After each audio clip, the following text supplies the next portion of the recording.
Okay तो इस video में हम करने वाले हैं यूनिट 2 का सेकंड पार्ट। तो ये जो पहला पार्ट है डिस्ट्रीब्यूटेड डेटाबेस डिजाइन, जिसमें फ्रेगमेंटेशन और डेटा एलोकेशन आता है, ये मैंने पुरानी वीडियो में पिछली वीडियो में करा दिया था। पार्ट वन में यूनिट 2 पार्ट वन में we have studied this fragmentation and data allocation in very great detail. तो इस वीडियो में हम करने वाले हैं ये दो चीज़ें। The first is semantic data control, जिसके अंदर तीन टॉपिक आते हैं: view management, data security and semantic integrity control. And our second one is query processing issues. इसके अंदर भी तीन ही टॉपिक है, ये हम आगे देखेंगे। तो इसके अंदर भी तीन ही टॉपिक है। अब एक चीज़ कि ये जो पूरी यूनिट है, इसमें से हमने देखा था पीवाईक्यू एनालिसिस में कि पिछले साल क्वेश्चन नहीं आए थे, पर उससे पहले क्वेश्चंस आ रहे हैं। ठीक है, तो इस चैप्टर से जो भी मेन 95% क्वेश्चन या जितने भी आएंगे, ठीक है, तो 95% क्वेश्चन उससे आएंगे जो हम ऑलरेडी कवर कर चुके हैं। जो भी क्वेश्चन आ रखा है वो या तो फ्रेगमेंटेशन से आएंगे या डेटा एलोकेशन से आएंगे। ठीक है, सिमेंटिक डेटा कंट्रोल से आएगा। इस पर से एक व्यू मैनेजमेंट का क्वेश्चन आया, वो भी 1 नंबर का। और यहाँ से लेयर्स में से क्वेश्चन आया है 5 नंबर। ठीक है, तो ये पूरा पार्ट थ्योरेटिकल है, सिमेंटिक्स वाला और क्वेरी प्रोसेसिंग वाला भी। पर इसके लिए हमारा थोड़ा सा प्रीरिक्विजिट है कि हमें एसक्यूएल और जो रिलेशनल अलजेब्रा है उसका कंसेप्ट पता होना चाहिए। ठीक है, तो एग्जाम पॉइंट ऑफ व्यू से ये उतना ज़्यादा इम्पोर्टेंट नहीं है। तो अगर आपके पास टाइम कम है तो आप इसको बाद में कवर करना। पहले जो नेसेसरी है वो है यूनिट 3, 4, 5 और 6, क्योंकि यूनिट 3 जरूरी है। पर जो 4, 5, 6 है वो छोटी यूनिट है और उनकी अच्छी वेटेज है। ठीक है, तो अभी हम स्टार्ट करते हैं यूनिट 2 का पार्ट 2। ओके, तो यूनिट 2 का पार्ट 2 या semantic data control, view management. ठीक है, तो पार्ट वन अगर किसी ने नहीं देखा है तो वो जाके देख सकता है चैनल पे। उसको वहाँ पे फ्रेगमेंटेशन और एलोकेशन 2 घंटे का पूरा वन शॉट है, वो अच्छे से समझ जाएगा। ठीक है, तो इस वीडियो में हमको स्टार्ट करना है सिमेंटिक डेटा कंट्रोल से। जिसके अंदर सबसे पहला टॉपिक हमारे पास है व्यू मैनेजमेंट। ठीक है, अब मैंने बताया था कि 1 नंबर का क्वेश्चन आया था और वो यही आया था 2025 में, पिछले साल ही आया कि what is view management. 1 number का सिंपल सा क्वेश्चन था। ठीक है, तो उसकी फॉर्मल डेफिनेशन तो ये रही, अगर कोई पढ़ना चाहे तो पढ़ सकते हैं, पर मेरा काम है समझाना। ठीक है, तो पहले हमारा काम है ये समझना कि व्यू क्या होता है। मतलब व्यू मैनेजमेंट अगर कोई बहुत आसान सी बात आसान शब्दों में बताना चाहे तो व्यू को मैनेज करने को हम बोलते हैं व्यू मैनेजमेंट। सिंपल सी बात है। ठीक है, हमारा काम ये समझना है कि एक व्यू क्या होता है, यहाँ पे ऐसी क्या चीज़ है जिसको हम व्यू बोल रहे हैं। ठीक है, तो मान लो हमारे पास एक टेबल है, अगर मैं फिर से अपने लैब पे जाऊँ तो ये रहा। ठीक है, या व्यू मैनेजमेंट। ठीक है, ये हमारे पास टेबल है हमारा। ये हमारे पास स्टूडेंट टेबल है जिसमें 15 रोज है, 15 रोज और 5 columns: ID, name, department, year and CGPA. ठीक है, अगर अब यहाँ पे एक बात समझना, ये मैं पहले भी बोल चुका हूँ कि ऐसा जरूरी नहीं है कि हम जो एप्लीकेशन बना रहे हैं उसमें मान लो बहुत सारे यूजर है। ठीक है, मान लो हमारे पास 2 यूजर है, एक टीचर है और एक कोई बंदा है जो फाइनेंस डिपार्टमेंट में काम कर रहा है। ठीक है, तो क्या, मान लो हमारे टेबल में एक कॉलम और है जिसका नाम है फीस। ठीक है, तो जो टीचर है या जो प्रोफेसर है, क्या उसको फीस वाले कॉलम की जरूरत है? क्या उसको फीस वाले डेटा की जरूरत है? नहीं है। सिमिलरली जो फाइनेंस वाला बंदा है, क्या उसको सीजीपीए की जरूरत है? नहीं है, उसको फीस की जरूरत है। ठीक है, तो हमारे यहाँ पे मतलब क्या है कहने का कि जो हमारे अलग अलग यूजर है उनको पूरे डेटा की नीड नहीं होती, उनको एक सिलेक्टिव डेटा की नीड होती है। ठीक है, जब हम इसको पूरे टेबल को हम एक सिलेक्टिव डेटा या सिलेक्टिव एक वर्चुअल टेबल में क्रिएट करते हैं तो उस टेबल को हम नाम दे देते हैं व्यू। इतनी सी बात है। तो तुम याद रखो ये एक ओरिजिनल टेबल है हमारे पास स्टूडेंट्स का। ठीक है, और अगर मैं तुमको ये दिखाऊं, ये तुम्हें ऊपर नाम दिख रहा होगा व्यू, सेम डेटा है। ठीक है, 15 स्टूडेंट का सेम डेटा है, बस यहाँ पे कॉलम कम है। उसमें 5 कॉलम थे, इधर 3 कॉलम है: आईडी, नेम और डिपार्टमेंट। ठीक है, तो इसी को हम व्यू बोलते हैं। ये जो तुमको यहाँ पे एक वर्चुअल टेबल दिख रहा है, इसी को हम बोलते हैं व्यू। ये एक व्यू है। ऐसे ही हो सकता है कि हमारे पास कोई फाइनेंस डिपार्टमेंट वाला हो तो उसको दिखे आईडी, नेम और फीस। ठीक है, तो तुम ये चीज देखो कि जो दोनों व्यू है, ये व्यू वन और जो मैंने व्यू टू बताया फीस वाला, ये दोनों जो डेटा ले कहाँ से रहे हैं? डेटा तो ये एक ही जगह से ले रहे हैं जो हमारा मेन टेबल है। ठीक है, पर वो उनको डेटा दिख अलग अलग रहा है, इसलिए हम उनको बोलते हैं कि जो टेबल उनको दिख रहे हैं वो वर्चुअल टेबल से, जिसको हम नाम देते हैं व्यू। और इसी व्यू को, क्योंकि अलग अलग यूजर को अलग अलग व्यू दिख रहा है, इसी व्यू को मैनेज करने को हम बोलते हैं व्यू मैनेजमेंट। ठीक है, जिसकी फॉर्मल डेफिनेशन तुम्हें यहाँ पे मिल जाएगी। और व्यू मैनेजमेंट से हमारा काम मतलब क्या है, ठीक है। व्यू को मैनेज करने से मतलब है, सबसे पहली चीज़ है डिफाइन व्यू, कि हमको पहले व्यू क्रिएट करना है अपने टेबल से। फिर हमको क्या है कि जब यूजर कोई क्वेरी करेगा तो वो उस व्यू को लेकर करेगा, ठीक है। तो उस क्वेरी को हमको रीराइट करना कि हम उसको अपने ओरिजिनल रिलेशन से हम फिगर आउट कर सके, दूसरा स्टेप। और तीसरा है keep materialize view consistent with their basis, ठीक है। तो ये मटेरियलाइज व्यू क्या है, ये हम आगे देखने वाले हैं, ठीक है। तो ये हमने देखा कि व्यू मैनेजमेंट क्या होता है और व्यू क्या होता है। ठीक है, अब हम नीचे आते हैं। तो यहाँ पे आप देख रहे होंगे व्यू रिजोल्यूशन क्वेरी मॉडिफिकेशन, ये क्या है। तो अगर मैं फिर से एक बार लैब पे जाऊँ, ये रहा। ठीक है, व्यू रिजोल्यूशन क्वेरी मॉडिफिकेशन, इसका सिंपल सा मतलब है कि एक व्यू जो है ना, वो एक वर्चुअल रिलेशन है, ठीक है। मान लो हमने उसको नाम दे दिया वी। जब एक यूजर एक वर्चुअल रिलेशन वी यानी व्यू को देख रहा है, तो जब वो क्वेरी लिखेगा तो उसको नहीं पता चलेगा कि वो एक व्यू को देख रहा है। वो ऐसे ही क्वेरी लिखेगा कि मान लो ये एक टेबल है, तो वो उसके लिए कोई भी एसक्यूएल कमांड कुछ लिखेगा। तो ये हमारा सॉफ्टवेयर का काम है, कौन सा डिस्ट्रीब्यूटेड सॉफ्टवेयर का काम है कि वो उस क्वेरी को कन्वर्ट करेगा, ठीक है। तो मैं इसका एक एग्जांपल दिखाता हूँ नोट्स में से। ये रहा हमारा एग्जांपल, ठीक है। मान लो हमारे पास एक टेबल है एम्प्लॉय, ठीक है। तो इसमें बहुत सारे कॉलम है, जैसे उनका नाम है, एम्प्लॉय की आईडी है जिसको हम एम्प्लॉय नंबर बोल रहे हैं, डिपार्टमेंट है और सैलरी है। तो हमने मान लो हमारे पास एक ऐसा डिपार्टमेंट है जिसको मान लो एचआर डिपार्टमेंट है, उसको इंक्रीमेंट करना है कुछ। तो उनको उन एम्प्लॉयज की लिस्ट चाहिए जिनकी सैलरी ज़्यादा है। तो हमने उनके लिए एक व्यू बनाया, हमने एक नया व्यू बनाया, क्रिएट व्यू। इसका नाम हमने रखा हाई पेड, ठीक है। ये कर क्या रहा है, ये हमारे एम्प्लॉय टेबल में से उनकी आईडी और उनका नेम फेच कर रहा है जिनकी सैलरी 1 लाख से ज़्यादा है, ठीक है। अब ये जो व्यू हमने बनाया, ये यूजर को कैसे दिखेगा, ये उनको ऐसे दिखेगा। ये एक टेबल है, इसमें 2 कॉलम होंगे हमारे पास। यहाँ पे होगा ई नंबर और यहाँ पे होगा नेम, ठीक है। और फिर ये भी जो भी डेटा है होगा। और यहाँ पे जितने भी जो एम्प्लॉयज आएंगे उन सब की सैलरी 1 लाख से ज़्यादा होगी, ठीक है। तुम एक चीज़ नोटिस करना कि ये हम किसके बेसिस पे बना रहे हैं, सैलरी के बेसिस पे। पर सैलरी का कॉलम इसमें इंक्लूड है ही नहीं, ठीक है। ये पहली बात। तो जब यूजर इसमें से क्वेरी करेगा, मान लो ये यूजर को दिख है, यूजर को थोड़ी पता है कि ये व्यू है। यूजर को तो सिंपल पता है कि ये टेबल है, उसको ये टेबल दिख रहा है। तो वो एक एसक्यूएल क्वेरी लिखेगा। अब मैंने बोला था कि इसके लिए एक प्री रिक्विजिट है कि तुमको एसक्यूएल और रिलेशनल अलजेब्रा थोड़ा आना चाहिए, जो डीबीएमएस का कंसेप्ट है। तो अगर तुम ये क्वेरी समझ पा रहे हो, तो इस क्वेरी का सिंपल सा मतलब है कि ये जो हमारे पास व्यू है हाई पेज नाम से, इसमें से तुमको वो नाम सिलेक्ट करने हैं जो ए से स्टार्ट हो रहे हैं, ठीक है। अब ये नोटिस करो, ये जो क्वेरी है वो लिखी गई है हाई पेड के ऊपर, ठीक है।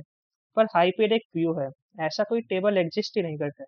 तो हाँ, जब ये क्वेरी हमारे सॉफ्टवेयर के पास यानी डिस्ट्रीब्यूटेड डेटाबेस मैनेजमेंट सिस्टम के पास जाएगी, तो वो इस क्वेरी को लेगा और इसको ऐसे लिख देगा, जो हमने नीचे लिखा हुआ है री रिटर्न, ठीक है। इसमें क्या लिखा हुआ है, सिलेक्ट ई नंबर और नेम फ्रॉम एम्प्लॉय। एम्प्लॉय हमारा बेस टेबल है जहाँ पे सैलरी ग्रेटर देन 1 लाख है। क्यों? क्योंकि ये हमारी कंडीशन है जो हमने व्यू बनाते समय लगाई थी। ये व्यू की एक इनहेरेंट प्रॉपर्टी है कि सैलरी 1 लाख से ज़्यादा होनी चाहिए। और आगे जो हमने क्वेरी लिखी है कि उसका नाम ए से स्टार्ट होना चाहिए, ठीक है। तो इसी चीज़ को, ये जो हमने काम करा है यहाँ पे, कि हमने एक ऐसी क्वेरी ली जो व्यू के लिए लिखी गई थी, और हमने उसको चेंज किया एक ऐसी क्वेरी में जो हमारे बेस रिलेशन आर पे काम कर सके। इसी पूरे प्रोसेस को हम बोलते हैं व्यू रिजोल्यूशन या फिर क्वेरी मॉडिफिकेशन, ठीक है। ओके, नेक्स्ट हमारे पास आता है materialised views and incremental refresh, ठीक है। तो मटेरियलाइज्ड व्यू क्या होता है, देखो व्यू मैंने बताया कि कुछ नहीं है, हमारे पास एक टेबल था, हमने उसका एक व्यू बनाया ऐसे, ठीक है। अब व्यू को स्टोर करने के ना तुम्हारे पास 2 तरीके हैं। या तो तुम काम करो कि एक ये जो कमांड तुम्हारे पास है कि create view high page as select a number name from employ where salary greater than 1 lakh, या तो तुम इस पूरी कमांड को स्टोर कर लो और जब भी कोई ये व्यू देखने आएगा तो तुम हर बार इस कमांड को रन करो। ये एक तरीका है, ठीक है। दूसरा तुम्हारे पास एक और तरीका है कि तुमने जब ये रन करा तो तुम्हें ऐसा एक टेबल मिलेगा, ठीक है। तो हर बार इस कमांड को रन करने की जगह तुम इस टेबल को अपने पास सेव कर लो, और जब भी कोई आएगा देखने के लिए तो तुम उसको ये टेबल डायरेक्ट शो कर दोगे, ठीक है। तो यहाँ पे तुमको समझ भी आ रहा होगा कि जो पहले वाला तरीका है उसमें हमको बहुत बार ये सेम क्वेरी को रन करना पड़ेगा, जिसकी वजह से इसमें हमको ज़्यादा टाइम लगेगा। यहाँ पे हमारा रीड स्लो हो जाएगा। पर जो सेकंड अप्रोच हम यूज़ कर रहे हैं, अगर हम अपने टेबल को ही सेव कर लेंगे और बार बार उसी को दिखाएंगे, तो यहाँ पे हमें टाइम कम लगेगा। इसलिए ये जो सेकंड अप्रोच है, इसको थोड़ा ज़्यादा फ्रीक्वेंटली यूज़ किया जाता है। और इस सेकंड अप्रोच का ये जो हमने करा है कि हमने एक टेबल बना जो टेबल आया था उसको सेव कर लिया, इस टेबल को हम बोलते हैं मटेरियलाइज्ड व्यू। ठीक है? यहाँ पे तुम डेफिनेशन पढ़ सकते हो, ये कुछ नहीं है कि एक मटेरियलाइज्ड व्यू जो हमारे पास क्वेरी का रिजल्ट आया था उसको सेव कर लेता है, और जब आगे कोई क्वेरी करेगा subsequent queries are answered using this. ठीक है? बस इतनी सी बात है। अब ये रिफ्रेश प्रॉब्लम क्या है? तो एक चीज़ समझो कि हमने ये सेव करके टाइम तो बचा दिया, कोई दिक्कत नहीं है। पर अगर हमने ये सेव कर लिया, उसके मान लो 5 मिनट बाद ये व्यू जिस पे बना था एम्प्लॉयी टेबल पे, उस पे किसी ने एक नया एम्प्लॉयी ऐड किया। मान लो नया एम्प्लॉयी ने कंपनी जॉइन करी, तो वो एम्प्लॉयी हमको ऐड करना पड़ेगा। हमने एम्प्लॉयी को ऐड किया, ठीक है? पर ये हमने जो व्यू है वो पहले ही बना दिया था। तो इस व्यू में नए एम्प्लॉयी का डेटा है ही नहीं, तो वो हमको ऐड करना पड़ेगा, ये एक दिक्कत है। और इसी दिक्कत को हम बोलते हैं द रिफ्रेश प्रॉब्लम, कि जब भी जो हमारा बेस रिलेशन है, जो यहाँ पर एम्प्लॉयी है, अगर वो अपडेट हो रहा है, तो एक नीड है हमें कि हमारा व्यू भी हमें अपडेट करना पड़ेगा। ठीक है? और ये अपडेट करने के लिए हमारे पास 3 स्ट्रैटेजी है, और ये तीनों मतलब बहुत बेसिक सी है, इसमें कुछ ऐसा है नहीं समझने के लिए। सबसे पहला है इमीडिएट रिफ्रेश, कि जैसे ही तुमने अपना एम्प्लॉयी टेबल अपडेट किया, सेम उसी वक्त तुम अपने इस व्यू को भी अपडेट कर दो। सिंपल सी बात है, ठीक है? साथ के साथ अपडेट हो जाएंगे, और फिर इसमें तुमको सबसे ज़्यादा हाई कंसिस्टेंसी मिलेगी। यहाँ पर तुम्हारा एक डिसएडवांटेज ये हो रहा है कि जब तुम एम्प्लॉय को अपडेट करने जाओगे, तब तुमको इसको भी अपडेट करना है, तो वो जो अपडेट करने का टाइम है वो बढ़ जाएगा तुम्हारा। ठीक है? तो अपडेट कॉस्ट वहाँ पे तुम्हारी बढ़ जाएगी। दूसरा हमारे पास है डिफर्ड रिफ्रेश। अब कोई बोलेगा कि मान लो एम्प्लॉय में 10,000 बार अपडेट हुआ, तो हम व्यूज़ को 10,000 बार अपडेट करेंगे, इमीडिएट अपडेट करेंगे, तो ये बहुत ज़्यादा हो रहा है। तो मैं क्या करूँगा कि मैं इसको 10,000 बार अपडेट नहीं करूँगा। मान लो दिन में 24 घंटे हैं, तो मैं इसको हर 1 घंटे में 1 बार अपडेट कर दूँगा। ऐसे ही दिन में 24 बार अपडेट होगा, ठीक है? तो ये जो तुमने एक टाइम विंडो सेट करी है कि हर 1 घंटे में या हर 10 मिनट में, हर 5 मिनट में, कि मैं इसको अपडेट करूँगा, अगर तुम ये स्ट्रैटेजी यूज़ करते हो, तो बस उसी को हम बोलते हैं डिफ़ॉल्ट रिफ्रेश। और ऑन डिमांड रिफ्रेश का मतलब ये है थर्ड तीसरा बंदा आके ये बोल रहा है कि भाई तुमको अपडेट करना ही क्यों है? तुम तब अपडेट करो जब इस व्यू को कोई एक्सेस करेगा। यानी जब इस व्यू को कोई रीड करने के लिए आएगा, तब तुम एक बार उससे पूछ लो कि कोई अपडेट है या नहीं है, और अपडेट है तो कर दो। क्योंकि जब तक इसको कोई रीड ही नहीं कर रहा, तो अपडेट करने की ज़रूरत क्या है? जब कोई रीड करने आएगा, तब अपडेट कर देना। इसको हम बोलते हैं ऑन डिमांड रिफ्रेश। ठीक है? ये समझ गए? अगर तुम ये समझ गए, तो अगला टॉपिक समझने में तुम्हें थोड़ी-सी आसानी होगी, वो है इंक्रीमेंटल व्यू मेंटेनेंस। ठीक है? सबसे पहले ये पढ़ने से पहले ये समझो कि इसकी नीड क्या है, ठीक है? हमने अभी पढ़ा रिफ्रेश प्रॉब्लम कि जब भी हमारा बेस रिलेशन चेंज होगा, तो एक नीड क्रिएट होती है कि हमको अपने व्यू को भी अपडेट करना पड़ेगा। तो व्यू अपडेट करने में क्या हो रहा है ना, कि तुम व्यू को अपडेट करने जाओगे, तो तुमको पूरा ये जो क्वेरी थी वो फिर से रन करनी पड़ेगी। ठीक है? ये तो करनी ही पड़ेगी कि जब तुमको इसको अपडेट करना है, तभी वो पूरा ले पाएगा। अब इसमें दिक्कत ये आ रही है कि मान लो जो तुम्हारा टेबल है एम्प्लॉय, अगर उसमें सिर्फ 10 रोज है, 20 रो है, 100 एम्प्लॉय है, तुम्हारे पास 1000 एम्प्लॉय है, तब इसमें कोई दिक्कत नहीं आएगी, तब तुम ये कर सकते हो, तब तुम्हें इतना कॉस्टली नहीं पड़ेगा। पर मान लो कोई बहुत बड़ी कंपनी है जैसे गूगल है, उनके पास कम से कम मान लो 1 करोड़ एम्प्लॉय है, तो अगर तुम इसको हर 10 मिनट में भी अपडेट करोगे, तो 1 करोड़ एम्प्लॉय के लिए तुमको हर बार एक क्वेरी रन करनी पड़ेगी, जिसकी कॉस्ट बहुत ज़्यादा होती है। ठीक है? तो रिफ्रेश करने में एक प्रॉब्लम है कि अगर तुम्हारा टेबल बहुत बड़ा है, जैसे 10 मिलियन, 20 मिलियन, 30 मिलियन, अगर इतना ज़्यादा डेटा हमारे टेबल में है, तो उसको रिफ्रेश करने में जो कॉस्ट आती है वो बहुत ज़्यादा आती है। ठीक है? ये हमारी प्रॉब्लम थी। इस प्रॉब्लम का सॉल्यूशन हमारे पास है एक इंक्रीमेंटल व्यू मेंटेनेंस।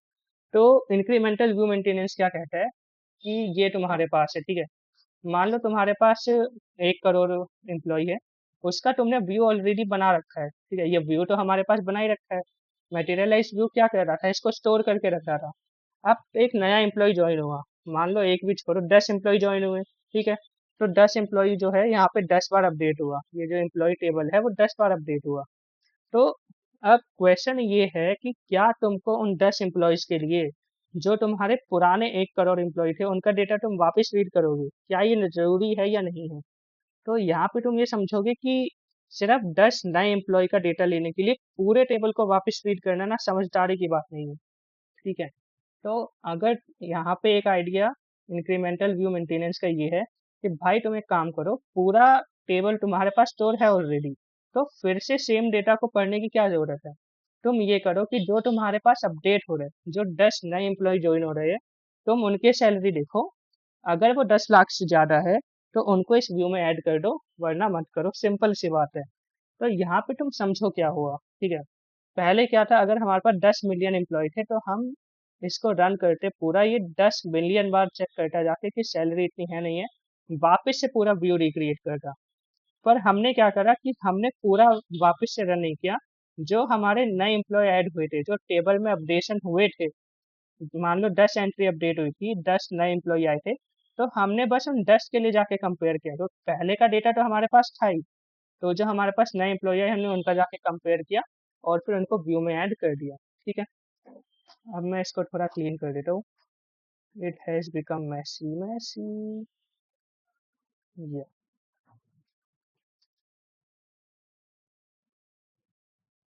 ठीक है। तो इतना हमारा था क्या, incremental view maintenance. Incremental view maintenance ये बोलता है कि रिफ्रेश करने की जो कॉस्ट है वो बहुत ज़्यादा है, और अगर टेबल बहुत बड़ा है तो रिफ्रेश करने में, अगर मान लो मिलियन रो का टेबल है तो रिफ्रेश करना बहुत एक्सपेंसिव है। तो हमारे पास एक आइडिया आया कि हम जो डेटा हमारे पास पहले से स्टोर है उसको फिर से रीड करने की जगह या उस पर कोई भी ऑपरेशन करने की जगह, जो नया डेटा हमारे पास आ रहा है, जो चेंज हो रहा है टेबल में, हम उस पर जाके काम करेंगे, ठीक है। ये आइडिया है इंक्रीमेंटल व्यू मेंटेनेंस का। Incremental view maintenance computes only the delta, ठीक है। अब ये डेल्टा तुम देखोगे तो तुमको यहाँ दिखेगा delta we, the change propagation equation, ठीक है। और इसको देख के डरने की जरूरत नहीं है, अगर तुम इसको देखोगे तो ये हमारे पास आर क्या है, ये हमारे पास ओरिजिनल रिलेशन है, ठीक है। डेल्टा आर प्लस क्या है, जो तुमने ऐड किया है। मान लो 10 एम्प्लॉय ज्वाइन हुए तो तुमने उसको टेबल में ऐड किया, तो यहाँ पे हम यूनियन यूज करते हैं। और डेल्टा आर माइनस क्या है, हो सकता है कुछ एम्प्लॉय छोड़ के चले जाए, तो उसको तुम टेबल से डिलीट करोगे, तो ये तुमने डिलीशन अपडेट किया। तो ये करके जो ये तुम्हें मिलेगा, ये तुम्हारा है अपडेटेड टेबल, और ये तुम्हारा है पुराना टेबल। तो अपडेटेड टेबल में से हम पुराने को माइनस कर रहे हैं, तो हमको मिल जाएगा डेल्टा वी कि टेबल में चेंज क्या हुआ है, मतलब टेबल में क्या नया ऐड हुआ है या क्या डिलीट हुआ है। तो जो डेल्टा वी है वो हमारे पास अपडेटेड इंफॉर्मेशन, ठीक है। इतने से बात थी। ओके, तो डेल्टा वी देख के, अब ये इक्वेशन देख के तुम्हें डर नहीं लगेगा, ये इक्वेशन बस उतना ही कह रही है, ठीक है। अब ये एक टेबल है हमारे पास, तो ये टेबल क्या कह रहे हैं, यहाँ पे तुमको अलग अलग ऑपरेशन दिख जाएंगे, selection operation, projection operation, join, फिर दो एग्रीगेट है हमारे पास, ये चारों एग्रीगेट ही है, सम, काउंट, मैक्स और मिन, ठीक है। अब तुम देखो सिलेक्शन का, समझो कि हमने जो ये आइडिया डिस्कस करा है इंक्रीमेंटल व्यू मेंटेनेंस, वो किस किस ऑपरेशन पे कब कब काम करता है वो हमको देखना पड़ेगा, ठीक है। मान लो हमने सिलेक्शन ऑपरेशन यूज किया, ठीक है। सिलेक्शन क्या करता है, अगर तुमको याद है तो वो हमारे पास जो रो है जिसको हम टपल बोलते हैं, वो उनको सिलेक्शन के लिए हम यूज करते हैं, ठीक है। तो मान लो हमने एक जो हमारा बेस रिलेशन था, जो एम्प्लॉय टेबल था, उसमें हमने दो नए एम्प्लॉय को ऐड किया, 2 बार टेबल अपडेट हुआ, ठीक है। उसमें से हम डिलीट वाला अभी नहीं ले रहे हैं, ठीक है। मान लो 2 एम्प्लॉय को हमने ऐड किया, तो टेबल अपडेट हुआ। तो टेबल अपडेट हुआ तो जब तुम डेल्टा वी कैलकुलेट करोगे, ये क्या आएगा, ये तुम्हारे पास आएगा जो 2 एम्प्लॉय ने ऐड ज्वाइन करा, उनके 2 टपल आएंगे, ठीक है। तो अगर तुमको इन दो टपल को अगर तुमको व्यू में ऐड करना है, तो क्या तुमको पूरा डेटा, पूरा टेबल वापस से पढ़ने की जरूरत है, या बस तुम इन दोनों को पढ़ के ऐड कर सकते हो। तुम बस इन दोनों को पढ़ के ऐड कर सकते हो, ठीक है। तो इसी को हम बोलते हैं कि जो सिलेक्शन ऑपरेशन है, उस पे हमारा जो आईवीएम का आइडिया है वो काम करता है। और यही सेम ये डिलीशन पे भी काम करेगा, कि अगर मान लो कोई एम्प्लॉय डिलीट हुआ है, तो तुम्हारा जो डेल्टा वी है वो तुम इजीली कैलकुलेट कर सकते हो, ये तुम कैलकुलेट कर लोगे। उसके बाद जब तुम रीड करोगे तो व्यू क्या करेगा, जो डिलीट हुआ है वो उसको डिलीट कर देगा, और बाकी का डेटा एज इट इज रहेगा, ठीक है। तो सेम आइडिया है कि सिलेक्शन, प्रोजेक्शन, जॉइन, और ये एग्रीगेट में जो तुमको दिखता है सम और काउंट, इन पांचों पे जो हमारा आईवीएम का आइडिया है वो बहुत अच्छे से काम करता है। ये एक डेल्टा भी कैलकुलेट कर लो और इसके बेसिस पे तुम अपने व्यू को अपडेट कर सकते हो, तुम्हें पूरे टेबल को वापस देखने की जरूरत नहीं है, ठीक है। इसका मैं तुमको एक बार लैब में और दिखाता हूँ। ये रहा। ठीक है, हाँ ये रहा तुम्हारे पास materialised view and incremental view maintenance, ठीक है। तो अभी यहाँ पे तुम ऑपरेटर देख सकते हो, ठीक है। मैंने सिलेक्शन ऑपरेटर चूज किया हुआ है, ठीक है। मान लो मैंने एक रिकॉर्ड को ऐड किया, ये लो, मैंने एक रिकॉर्ड को ऐड किया, तो यहाँ पे तुमको क्या दिख रहा है कि इसने डेल्टा वी को कैलकुलेट किया और फिर इसने रिकम्प्यूट किया और वो हो गया, ठीक है। फिर से मैंने एक रो को ऐड किया, तब भी हो गया। फिर से मैंने एक रो को ऐड किया, तब भी वो सिलेक्ट कर ले रहा है, उसको डिलीट करने की जरूरत नहीं पड़ रही। पर अगर मैं डिलीट करूंगा तो भी देख लो, उसने डेल्टा भी कैलकुलेट किया और हो गया। सेम सेम अगर मैं डिलीट करते जाऊंगा, ठीक है, मैंने सबको डिलीट कर दिया पर फिर भी वो डेल्टा वी करके कर ले रहा है, ठीक है। तो इसका सिंपल सा मतलब ये है कि ये जितने भी ऑपरेशन है, सिलेक्शन, प्रोजेक्शन, जॉइन, सम और काउंट, इन पांचों के लिए जो आईवीएम का आइडिया हमने डिस्कस करा कि पूरा टेबल वापस रिकैलकुलेट करने से अच्छा है तुमने जो अपडेट किया है डेल्टा वी उसको कैलकुलेट करो और उसकी मदद से अपना व्यू अपडेट कर दो। ये इन पांचों ऑपरेशन पे बहुत अच्छे से काम करता है। एक दिक्कत हमारे पास आती है मैक्स और मिन की, ठीक है। अब मैक्स और मिन का तुम खुद से सोचो कि क्या दिक्कत हो सकती है। देखो, इजी और इंसर्ट, अगर तुम बस इंसर्ट कर रहे हो कोई न्यू डेटा तब कोई दिक्कत नहीं है। मान लो तुम्हारे पास मैक्स है, ठीक है, तुम्हारे पास डेटा है 1, 2 और 4, ठीक है। मान लो तुम्हारे पास ये डेटा है, तुमने कोई नई वैल्यू अपडेट करी x, ठीक है। तो अगर तुमने ये इंसर्ट करी है, एक नई वैल्यू x तुमने इंसर्ट करी और तुमको ये फाइंड आउट करना है कि नया मैक्स क्या होगा, तो सिंपल सी बात है, तुम इस x को 4 के साथ कंपेयर कर लोगे, क्योंकि ये 4 क्या है, ये हमारा अभी का मैक्स वैल्यू है 4। तो तुमने x को 4 से कंपेयर किया, अगर वो उससे ज़्यादा होगा तो x हमारा नया मैक्स बन जाएगा, वरना हम रखेंगे कि हमारा मैक्स चेंज नहीं हुआ, ठीक है। तो अगर तुम इंसर्ट कर रहे हो तो बहुत ईजी है कि तुमको करंट मैक्स के साथ इसको कंपेयर करना है और तुम्हारा काम हो जाएगा। पर अगर तुम परफॉर्म कर रहे हो डिलीशन ऑपरेशन, मान लो अगर तुमने डिलीशन ऑपरेशन किया, डिलीशन में तुमको 1 को तुमने डिलीट कर दिया, ठीक है, तो तब भी कोई चेंज नहीं हुआ, तुम्हारा करंट मैक्स क्या है, 4 ही रहेगा, तब भी तुमको कैलकुलेट नहीं करना। पर मान लो तुमने डिलीट किया और तुमने इस बार 4 को ही डिलीट कर दिया, ठीक है, तुमने 4 को डिलीट कर दिया। अब इससे क्या हुआ कि तुम्हारे व्यू को इतना पता था कि तुम्हारी मैक्स वैल्यू 4 है। अगर तुमने करंट मैक्स को ही डिलीट कर दिया तो टेबल को या व्यू को ये नहीं पता है कि 4 के बाद अगली मैक्स वैल्यू कौन सी है, तो उसको फिर से पूरे टेबल को रिकम्प्यूट करना पड़ेगा, ठीक है। तो इसमें बस यही है कि बाकी इन सब पे हो जाता है, ठीक है। इन सारे ऑपरेशन में इंसर्शन और डिलीशन दोनों पे आईवीएम का आइडिया अच्छे से काम करता है। पर मैक्स और मिन, ये दो ऐसे फंक्शन है जिस पे तुम अगर इंसर्ट कर रहे हो तब तो ये आइडिया काम कर जाएगा, पर अगर तुम डिलीट कर रहे हो तो डिलीट पे वो काम नहीं करता, क्योंकि अगर तुमने करंट मैक्स या करंट मिन को डिलीट कर दिया तो उसको फिर से पूरे टेबल का यूज करके रिकम्प्यूट करना पड़ेगा, ठीक है। ये आइडिया था हमारे पास इंक्रीमेंटल व्यू मेंटेनेंस का, ठीक है। अब हम आगे जाते हैं। ठीक है। तो यहाँ पे तुमको दिख रहा होगा ना व्यू अपडेट प्रॉब्लम, ठीक है। अब ये समझते हैं कि पहले हमें समझना है कि प्रॉब्लम क्या है, फिर हम उसको समझेंगे प्रॉब्लम हो क्यों रही है, ठीक है। अब मान लो तुम्हारे पास, तुमने मैंने बताया कि एक व्यू है, हमने एक टेबल से, जैसे मैंने एग्जांपल दिया था यहाँ पे कि ये हमारे पास टेबल है स्टूडेंट्स नाम का, जिससे हमने एक व्यू बनाया है ये, ठीक है। अब अगर तुमने व्यू की डेफिनेशन पढ़ी होगी तो ऐसा जरूरी नहीं है कि हम व्यू बनाने के लिए सिर्फ एक ही टेबल का इस्तेमाल करें। हो सकता है व्यू बनाने के लिए मल्टीपल टेबल्स का यूज किया गया हो, हम इनके बीच में ज्वाइन करके भी एक व्यू को क्रिएट कर सकते हैं, ठीक है। इतनी सी बात है। अब मान लो तुमने दो को वो किया, तुमने दो टेबल थे तुम्हारे पास, ठीक है, तुमने दो को ज्वाइन करके उसका एक व्यू क्रिएट किया।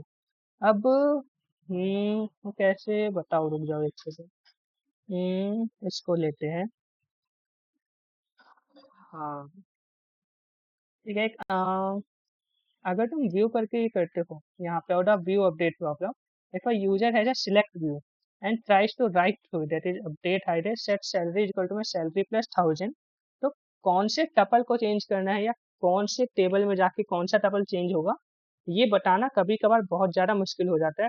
और ये मुश्किल कब होता है, जब तुम जॉइन का यूज़ कर रहे हो या फिर मल्टीपल टेबल्स का यूज़ कर रहे हो, तब जाके तुमको ये व्यू अपडेट प्रॉब्लम का पता चलेगा, ठीक है। और ये व्यू अपडेट प्रॉब्लम क्या है, ज्वाइन करने से प्रॉब्लम कैसे हो रही है, वो हमको एक बार समझना है।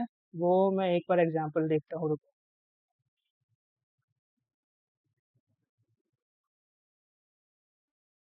ओके, तो हम बात कर रहे थे किसकी, या हम बात कर रहे थे द व्यू अपडेट प्रॉब्लम की। व्यू अपडेट प्रॉब्लम में होता क्या है कि अगर हम एक व्यू से, हमारे पास एक व्यू है जो हमने क्रिएट किया था यूजिंग द सिलेक्ट स्टेटमेंट, ठीक है। तो अगर हम अपने व्यू से कोई डेटा को अपडेट करने की कोशिश करते हैं, ट्राई करते हैं, तो वहाँ पे हमारे पास उस डेटा में होती है थोड़ी एम्बिग्विटी, तो जिसकी वजह से हम इसको बोलते हैं व्यू अपडेट प्रॉब्लम, ठीक है। अब मान लो मैं अपने लैब पे वापस आता हूँ, या ठीक है, ये हमारा लैब है। अब मान लो हमने एक व्यू बनाया जिसमें हमारे पास है आईडी और नेम, ठीक है। यहाँ से हमने डिपार्टमेंट को हाइड कर दिया, और मैं वेयर में डालता हूँ हमारे पास डिपार्टमेंट इज इक्वल टू में सीएससी, ठीक है। तो अभी जितने भी बच्चे हैं, 1 2 3 4 5, ये 5 बच्चे हैं सीएससी डिपार्टमेंट के, पर डिपार्टमेंट कॉलम जो है वो व्यू का हिस्सा नहीं है, वो व्यू से हिडन है, ठीक है। अब मान लो ये हमारे पास व्यू है, हमको नहीं पता कि ये सिर्फ सीएससी के डिपार्टमेंट का है, हमको इतना पता है कि ये आईडी है और ये नेम है, ठीक है। अब अगर हम इसमें अपडेट करने की कोशिश करेंगे, अगर हम इस व्यू में एक नया स्टूडेंट ऐड करने की कोशिश करेंगे जिसकी आईडी 13 है और नेम S13 है, ठीक है। तो यहाँ पर प्रॉब्लम ये है कि हमारे सॉफ्टवेयर को, डिस्ट्रीब्यूटेड डेटाबेस मैनेजमेंट सिस्टम को ये नहीं पता कि हम जो स्टूडेंट ऐड कर रहे हैं वो कौन से डिपार्टमेंट का है। क्या वो सीएससी डिपार्टमेंट का है, हो सकता है वो आईटी डिपार्टमेंट का हो, या हो सकता है वो मैकेनिकल का हो। तो यहाँ पर हमारे पास एम्बिग्विटी आती है कि हमको, जब हम व्यू से अपडेट करने जाते हैं, तो हमको पता ही नहीं होता है कि वो कैसे हम अपडेट करें, या कौन से टेबल में जाके कौन से टपल में हम क्या वैल्यू रखें। तो इसी प्रॉब्लम को हम बोलते हैं द व्यू अपडेट प्रॉब्लम, ठीक है। तो यहाँ से हमारे पास अगला क्वेश्चन आता है कि चलो हम समझ गए कि व्यू अपडेट हम करते हैं तो वहाँ पे कभी कभार कोई प्रॉब्लम हो सकती है। तो अगला क्वेश्चन हमारा ये बनता है कि हम कब कहेंगे कि एक व्यू अपडेटेबल है। When can we update a view, ठीक है। ये एक सिंपल सा क्वेश्चन है कि हमें पता चल गया कि चलो प्रॉब्लम होती है, तो हमें ये कैसे पता चलेगा कि हम अपडेट कर सकते हैं या नहीं कर सकते, ठीक है। तो उसके लिए तुम्हें ये 4 आंसर दिख रहे होंगे। सबसे पहला है कि एक व्यू को तुम अपडेट कब कर सकते हो। एक view must be defined over exactly one base relation, ठीक है, ना कोई जॉइन ना कोई यूनियन। अगर कोई एक ऐसा व्यू है जो सिर्फ एक ही टेबल का यूज करके बना है, जैसे मान लो हो गया एम्प्लॉय या फिर स्टूडेंट, तब हम उसको बोल सकते हैं कि वो अपडेटेबल है। उसमें कोई भी एग्रीगेट फंक्शन नहीं होना चाहिए सिलेक्ट में, जैसे मैक्स मेन यूनियन, कोई डिस्टिंक्ट नहीं होना चाहिए, और कोई ग्रुप बाय या हैविंग क्लॉज उसमें नहीं होना चाहिए। अगर हम कोई व्यू ऐसे बना रहे हैं तब हम उसको बोलते हैं कि हाँ, हम उसको अपडेट कर सकते हैं, जिसका widely accepted rules adopted by the SQL standard, ठीक है। और एक ये 5वां पॉइंट और है कि all columns in a view underlying base must be nullable और हैव डिफॉल्ट, ठीक है, ताकि हम व्यू से अगर कुछ इंसर्ट करेंगे तो वहाँ पे जाके, या तो अगर उसको कोई, अगर हम वैल्यू नहीं दे रहे तो वो नल कर सके, या फिर उसकी कोई बाय डिफॉल्ट वैल्यू होनी चाहिए, ताकि वो वाले जो एट्रीब्यूट्स है जो व्यू का पार्ट नहीं है पर बेस रिलेशन में थे, हम उनको सेट कर सके। इसलिए ये एक हमारे पास क्वेश्चन आता है, ठीक है। तो एक व्यू जो इन पांचों प्रॉपर्टीज को सेटिस्फाई करे, इन पांचों को, उसको हम बोलते हैं सिंपल व्यू, और उसको हम बोलते हैं कि हम इसको अपडेट कर सकते हैं, ठीक है। Anything more complex joint view and aggregate view is general not updatable in a well defined way, ठीक है। और ये एक एग्जांपल है कि अगर हम ज्वाइन कर रहे हैं तो उसमें क्या प्रॉब्लम होती है, ठीक है, ये तुम आराम से रीड कर सकते हो। और ये एक सॉल्यूशन आया है इंस्टीड ऑफ ट्रिगर्स, जो एसक्यूएल 1999 में इंट्रोड्यूस किया था। ये एक ट्रिगर है जिसका नाम है इंस्टीड ऑफ, ठीक है। तो यहाँ पर ये क्या करता है, तो एसक्यूएल ने ये बोला कि अगर तुम्हारा सॉफ्टवेयर ये डिसाइड नहीं कर पा रहा है तो ये काम तुम डाल दो डिजाइनर के ऊपर, कि डिजाइनर इंस्टीड ऑफ ट्रिगर का यूज करके बता सकता है कि अगर कोई व्यू से अपडेट कर रहा है तो बेस रिलेशन को कैसे अपडेट करना है। तो इन्होंने क्या किया कि अगर तुम्हारा सॉफ्टवेयर नहीं कर पा रहा तो डिजाइनर करेगा, तो उसके लिए एक इंस्टीड ऑफ ट्रिगर था। ये इतना कुछ इंपॉर्टेंट नहीं है, पर हाँ बस मैंने बता दिया, ठीक है। फिर एक ये हमारे पास है लास्ट टॉपिक है, इसे the materialised view selection problem. तो ये प्रॉब्लम क्या है, फिर से हमको पहले समझनी है कि प्रॉब्लम क्या है। तो प्रॉब्लम ये है कि एक ही टेबल से, मान लो हमारे पास एक ही टेबल है, एक ही टेबल के अगर उस टेबल में मान लो 100 कॉलम है, तो उन टेबल से तुम कितने व्यूज क्रिएट कर सकते हो, क्या उस पर कोई लिमिट है। तुम जितने चाहो उतने व्यूज क्रिएट कर सकते हो, पर क्या तुम उन सबको स्टोर कर सकते हो। तुम्हारे पास जो स्टोरेज है वो तो लिमिटेड है ना। तुम्हारे पास बहुत सारे कैंडिडेट व्यूज है, जैसे इसमें लिखा है कि real DDBMS can pick from many candidate views to materialize but storage is limited, ठीक है। जैसे अगर मैं लैब पे वापस आऊँ, तो मेरे पास ये टेबल है, ठीक है, इसके मैं कितने व्यू क्रिएट कर सकता हूँ। ये लो वापस आते हैं। तो अगर मैं सिर्फ आईडी सिलेक्ट कर रहा हूँ, ये भी एक व्यू है। अगर मैं आईडी और नेम दोनों सिलेक्ट करूँ ये भी एक व्यू है। अगर मैं डिपार्टमेंट भी सिलेक्ट करूँ ये एक अलग व्यू है। अगर मैं ईयर भी सिलेक्ट करूँ तो ये एक और व्यू है। अगर मैं ये सारे सिलेक्ट करूँ ये भी एक व्यू है। मान लो मैंने आईडी हटा दी, ये चारों है, ये भी एक व्यू है। तो हम बहुत सारे व्यूज को क्रिएट कर सकते हैं, पर क्योंकि हमारे पास स्टोरेज उतनी नहीं है, स्टोरेज हमारे पास लिमिटेड है, तो हमको ये डिसाइड करना होता है कि कौन सा व्यू को क्रिएट करना हमारे लिए बेनिफिशियल रहेगा। ठीक है, तो ये हमारे पास प्रॉब्लम है दैट तुम समझो इसका फॉर्मल स्टेटमेंट क्या है। ठीक है, हमारा फॉर्मल स्टेटमेंट ये है कि हमारे पास एक तो स्टोरेज लिमिटेड है और एक हमारे पास है स्टोरेज बजट। ठीक है, तो हम क्या करते हैं, हम ऐसे व्यूज को मटेरियलाइज करते हैं जो एक तो हमारे सब्जेक्ट टू कि हमारा जो बजट है उसके अंडर रहे, वो जो हमारी कॉस्ट है, मैंने बोला था कि बेनिफिशियल होना चाहिए। ठीक है, तो बेनिफिशियल होने का मतलब क्या है कि जो हमारी रिफ्रेश कॉस्ट है वो उससे कम हो। ठीक है, तभी हम कहेंगे कि हमारे लिए बेनिफिशियल है वो। ठीक है, तो हमको इसको मिनिमाइज करना है सब्जेक्ट टू वर्क कि जो हमारा बजट है, जो हमारा स्टोरेज बजट है वो उससे कम हो। ठीक है, ये हमारे पास प्रॉब्लम है और इसी प्रॉब्लम को हम बोलते हैं materialise view selection problem. Selection problem क्यों? क्योंकि हमारे पास बहुत सारे मटेरियलाइज्ड व्यू है। ठीक है, मान लो हमारे पास 4 मटेरियलाइज्ड व्यू है। ठीक है, अगर हम पहले वाला सिलेक्ट करेंगे तो हमको बेनिफिट हो रहा है 30 का। मान लो एक ऐसे ही नंबर है 30 का, 20 का, 10 का, और इसको हम करेंगे तो 5 का। ठीक है, और इसको मान लो हमें स्टोर करने के लिए लगेगा 1 GB, इसके लिए 2 GB, इसके लिए 3 GB, इसके लिए 4 GB। ठीक है, तो मतलब अलग अलग व्यू जो है वो अलग अलग स्टोरेज लेंगे और उनकी अलग अलग जो है हमारे पास बेनिफिट होगा। ठीक है, तो हमको ये डिसाइड करना है कि हम कौन से व्यू को बनाएं सब्जेक्टेड टू कि जो हमारा स्टोरेज बजट है वो उसके अंडर रहना चाहिए। ठीक है, अब अगर किसी ने एल्गोरिथम अच्छे से पढ़ा होगा तो वो ये समझ पाएगा कि सेम प्रॉब्लम हमने दिए एल्गोरिथम्स में भी कवर करी है। It is nothing but it is a knapsack problem. ठीक है, ये कुछ नहीं है, बिल्कुल सेम है, नैपसैक प्रॉब्लम जैसी है। ठीक है, पर इसकी एक चीज तुमको याद रखनी है, complexity. This is also an NP hard problem. जो ये प्रॉब्लम है कि हमको मटेरियलाइज व्यू में से सिलेक्ट करना है, ये भी एक एनपी हार्ड प्रॉब्लम है। अब क्योंकि ये कुछ नहीं है, ये एक नैपसैक प्रॉब्लम ही है। ठीक है, अब इसकी एक चीज है कि यहाँ पे ऑल्सो क्यों लिखा हुआ है। जिन्होंने यूनिट 2 का पार्ट 1 का वन शॉट देखा है, तो हमने यूनिट 2 में एक और एनपी हार्ड प्रॉब्लम पढ़ी है which was nothing but data allocation. ठीक है, डेटा एलोकेशन। तो डेटा एलोकेशन की जो प्रॉब्लम थी वो भी एक एनपी हार्ड प्रॉब्लम थी। तो वहाँ पे हमने क्या किया था कि क्योंकि इनके लिए कोई ऑप्टिमल एल्गोरिथम एग्जिस्ट नहीं करता है, तो हम ग्रीडी अप्रोच यूज करते हैं। ठीक है, GDBMS इज ग्रीडी सिलेक्शन। ठीक है, और ग्रीडी सिलेक्शन अगर किसी को याद हो कि नैपसैक प्रॉब्लम हम कैसे यूज करते, कैसे सॉल्व करे करते हैं, तो नैपसैक प्रॉब्लम में हम बेनिफिट टू कॉस्ट एक रेशियो यूज करते थे, जिसकी मदद से हम डिसाइड करते थे कि कौन सा कहाँ पे हमको सिलेक्ट करना है।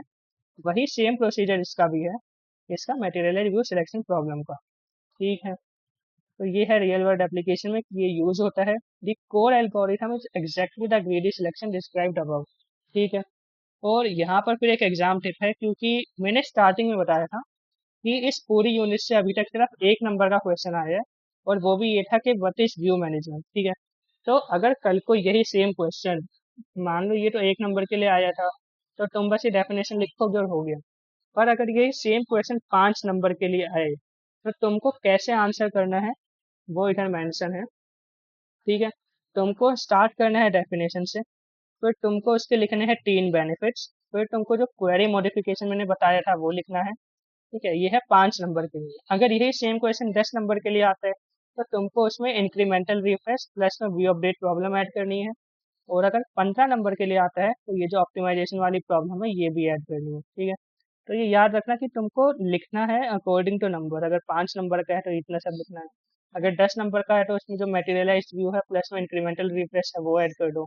मान लो 15 नंबर का है तो ये जो ऑप्टिमाइजेशन वाला एक व्यू है वो भी तुम ऐड कर सकते हो। ठीक है, तो इतना ही था हमारे पास व्यू मैनेजमेंट। तो इसी के साथ व्यू मैनेजमेंट हमारा खत्म हो गया है, और नेक्स्ट हम स्टार्ट करेंगे डेटा सिक्योरिटी। तो okay, okay, so now we will be starting data security. Okay, तो हमने ऊपर वो ऑलरेडी कर लिया था। ये पूरा पार्ट जो आता है semantic data control view management में, ये हम कर चुके हैं। And now we are starting data security. ठीक है, तो देखो, डेटा सिक्योरिटी से आज तक कोई भी क्वेश्चन नहीं आया है और ये पूरा टॉपिक जो है वो थ्योरेटिकल है। सो इसमें थ्योरी ही है बस, इसमें समझाने का ऐसा कुछ है नहीं, ठीक है। तो मैं एक बार आपको रिकमेंड करूंगा कि आप इसके नोट्स रीड कर लो एक बार खुद से, 2 या 3 पेज के इसके नोट्स होंगे। बाकी मैं आपको जल्दी से जल्दी एक क्विक ओवरव्यू देने की कोशिश करता हूँ। बाकी आई विल ट्राई कि डेटा सिक्योरिटी पे ज़्यादा टाइम हमें ना लगे, ठीक है। तो एक बार हम सबसे पहले शुरू करते हैं। डेटा सिक्योरिटी में हमारे पास सबसे पहला पॉइंट है 3 डायमेंशंस ऑफ सिक्योरिटी। हमारे पास पहला है ऑथेंटिकेशन, जो हमसे पूछता है हु आर यू। जैसे हम जो पासवर्ड है, सर्टिफिकेट्स है या कोई भी टिकट है, ये हमसे पूछता है हु आर यू, कि तुम यूजर हो, एडमिन हो या फिर क्या हो, वो हम आते हैं ऑथेंटिकेशन में। दूसरा हमारे पास है ऑथोराइजेशन। ठीक है, ऑथेंटिकेशन जब हम लॉगिन करने जाते हैं तो लॉगिन पेज हमसे पूछता है हु आर यू, कि यूजर हो, एडमिन हो और लॉगिन करो। ठीक है, पर जब हम लॉगिन हो जाते हैं तो हम क्या क्या करने के लिए हमारे पास परमिशन है वो आता है ऑथोराइजेशन के अंदर। ठीक है, जैसे हम एज अ यूजर लॉगिन होते हैं यूट्यूब पे, तो हमारे पास क्या क्या करने की परमिशन है, वीडियो देखने की, लाइक करने की, सब्सक्राइब करने की, कमेंट करने की, ठीक है। उन सब की हमारे पास परमिशन है, वो ऑथोराइजेशन में आता है। And third is encryption and message integrity, की protection of data when it is travelling या ऑन द वायर, टीएलएस। ठीक है, तो इंक्रिप्शन भी हम आगे देखेंगे कि 3 तरीके की होती है। और मैसेज को इंटीग्रिटी का मेंटेन करना, ये हमारे पास आती है 3 डायमेंशन ऑफ सिक्योरिटी में। ठीक है, अब देखो सिक्योरिटी हमारे पास 2 तरीके की होती है। एक हमारे पास है डिस्क्रिशनरी एक्सेस कंट्रोल, डीएसी, और एक हमारे पास है मैंडेटरी एक्सेस कंट्रोल, एमएसी। ठीक है, देखो बहुत सिंपल सा मतलब है। डिस्क्रिशनरी एक्सेस कंट्रोल का मतलब है कि किसी भी ऑब्जेक्ट का एक ओनर होगा और वो ओनर ये डिसाइड करेगा कि आगे किसको परमिशन मिलेगी उस डेटा को एक्सेस करने की। ठीक है, बस इतनी सी बात है कि मान लो तुम्हारे पास है, तुमने एक टेबल बनाया, उस टेबल के ओनर तुम हो। अब आगे तुम जिसको अलाउ करोगे तुम उसको परमिशन दे सकते हो कि हाँ वो आके उस टेबल पे काम कर सकता है, भले ही वो सिलेक्ट करना हो या फिर प्रोजेक्ट करना हो या अपडेट करना हो। ठीक है, वो सारी परमिशन तुम आगे किसी को भी ग्रांट कर सकते हो और अपने ग्रांट करी हुई परमिशन तुम कभी भी रिवोक कर सकते हो। तो उसकी पूरी अथॉरिटी ओनर के पास होती है, किसमें, डिस्क्रिशनरी एक्सेस कंट्रोल में। ठीक है, और मैंडेटरी एक्सेस कंट्रोल में क्या होता है कि privileges are determined by classification. जैसे इसको समझने का, जैसे डिस्क्रिशनरी एक्सेस कंट्रोल है और मैंडेटरी एक्सेस कंट्रोल है। ठीक है, तो डिस्क्रिशनरी एक्सेस कंट्रोल को समझने का सबसे बढ़िया एग्जांपल हमारे पास है गूगल ड्राइव का, कि तुमने गूगल ड्राइव पे कोई फाइल अपलोड करी। अब उस फाइल को शेयर करने की पूरी परमिशन तुम्हारे पास है, तुम चाहो तो किसी को ऐड कर सकते हो, तुम चाहो तो किसी को रिमूव कर सकते हो। ठीक है, और मैंडेटरी एक्सेस कंट्रोल का सबसे बढ़िया हमारे पास एग्जाम्पल होगा मिलिट्री। मिलिट्री में हमारे पास होते हैं नॉर्मल सोल्जर, फिर जनरल, फिर कर्नल। ठीक है, तो वहाँ पे हमारे पास उनकी वो रैंक है, वो जो पोजीशन है वो डिसाइड करती है कि उनके पास कितना डेटा एक्सेस करने की पावर है। ठीक है, फिर हमारे पास आता है कि जो हम डिस्ट्रीब्यूटेड डीबीएमएस पढ़ रहे हैं, कोई ऐसे कंसर्न जो डिस्ट्रीब्यूटेड डीबीएमएस के स्पेसिफिक है, जो सेंट्रलाइज्ड में हम डील नहीं करते। तो सबसे पहला है क्रॉस साइट ऑथेंटिकेशन, कि मान लो हमारे पास जो हमने डेटा डिस्ट्रीब्यूट करा हुआ है, तो हमारे पास बहुत सारी साइट है। ठीक है, एक यूजर है, उसने साइट है, मान लो दिल्ली है, उसने दिल्ली में लॉगिन किया। अब वो दिल्ली में लॉगिन करके वो डेटा एक्सेस करना चाह रहा है जो मुंबई के सर्वर पे स्टोर है। तो जब भी रिक्वेस्ट हमारी मुंबई के सर्वर पे जाएगी, तो मुंबई के सर्वर को कैसे पता है कि हाँ जो ये यूजर है ये ऑलरेडी दिल्ली में ऑथेंटिकेट हो चुका है। सबसे पहली बात, इसको हम लिखते हैं क्रॉस साइट ऑथेंटिकेशन में। ठीक है, दूसरा हमारे पास है ग्लोबल कंसिस्टेंट ऑथोराइजेशन। ये बिल्कुल वही बात है कि अगर एक यूजर को दिल्ली में परमिशन मिली है, तो बाकी सारी साइट को ये पता चल जाना चाहिए कि हाँ ये यूजर को ऑलरेडी परमिशन ग्रांट हो चुकी है। तो privilege granted at one site should propagate to others. और तीसरा हमारे पास है ऑडिट, कि हमें एक पूरा ये मेंटेन रखना चाहिए, एक पूरा लॉग टाइप का, कि कौन सा यूजर ने किस साइट पे क्या एक्सेस करा है। इसको हम बोलते हैं ऑडिट। ठीक है, तो डिस्क्रिशनरी एक्सेस कंट्रोल में जो कीवर्ड्स होते हैं, ये 1 नंबर में पूछा जा सकता है कि डिस्क्रिशनरी एक्सेस कंट्रोल में अगर हमको किसी को परमिशन देनी है तो उसके लिए कौन सा कीवर्ड है, वो होता है ग्रांट। अगर परमिशन वापस लेनी है उसका कीवर्ड होता है रिवोक। और ये ऐसे हमारे पास एक ऑथोराइजेशन ग्राफ बनता जाता है। अभी ऑथोराइजेशन ग्राफ कैसे बनता है, ये वापस मैं एक एग्जांपल से दिखाता हूँ। अगर हम यहाँ पे लैब पे वापस आए तो ये देखिए, ये हमारे पास है डेटाबेस एडमिनिस्ट्रेटर। इसके पास सारी परमिशन थी, इसने दो को आगे परमिशन दी, बॉब को और डेव को। ठीक है, फिर बॉब ने आगे परमिशन दी चार्ली को और डेव ने आगे परमिशन दी एरिन को। ठीक है, अब इसमें ना हमारे पास 2 तरीके के ऑप्शन है, कि एक तो तुम इसको यूजर को परमिशन दे रहे हो। ठीक है, तो यूजर को तुम ये भी परमिशन दे सकते हो कि वो आगे लोगों को परमिशन दे पाए। जैसे डीबी हटा के मैं यहाँ पे बॉब कर दे रहा हूँ और मैंने एक न्यू यूजर बनाया, मान लो अनमोल नाम से। ठीक है, अब मैंने इसको अनमोल को मैं ये परमिशन दे रहा हूँ कि वो आगे चाहे तो यूजर को ग्रांट परमिशन दे सकता है, तो मैंने ये ग्रांट कर दिया, ठीक है। अब मेरे को बॉब ने परमिशन दी, तो ये लाइन तुम देख रहे हो, इसका मतलब है कि अब मेरे पास ये पावर आ गई है कि मैं आगे लोगों को ग्रांट कर सकता हूँ।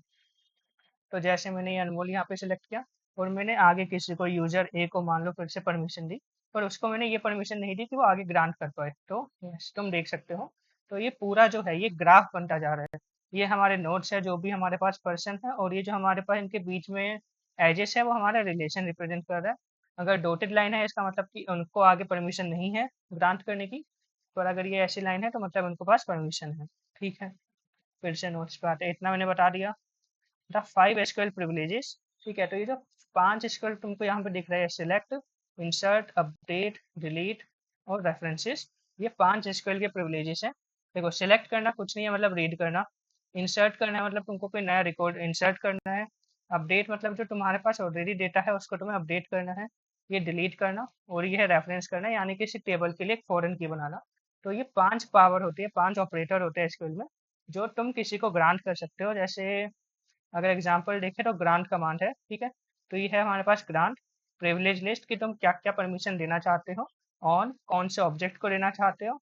और टू, कौन से यूजर को देना चाहते हो। और विद ग्रांट ऑप्शन का मतलब है कि वो आगे भी किसी को परमिशन दे पाएगा, ठीक है। तो ये हमारे पास था डिस्क्रिशनरी एक्सेस कंट्रोल और authorisation graph and revoke cascade. ये मैं तुमको एक बार रिवोक कैस्केड बता देता हूँ कि यहाँ पे देखो, जैसे मेरे को जो परमिशन दी थी वो दी थी बॉब ने, ठीक है। या मेरे को जो परमिशन दी थी अनमोल को, वो दी थी बॉब ने। अब क्या होगा अगर डीबी ने बॉब की परमिशन रिवोक कर दी, मतलब बॉब की परमिशन हटा दी, तो मैं इधर करता हूँ, ये मैं रिवोक कर देता हूँ, देखो।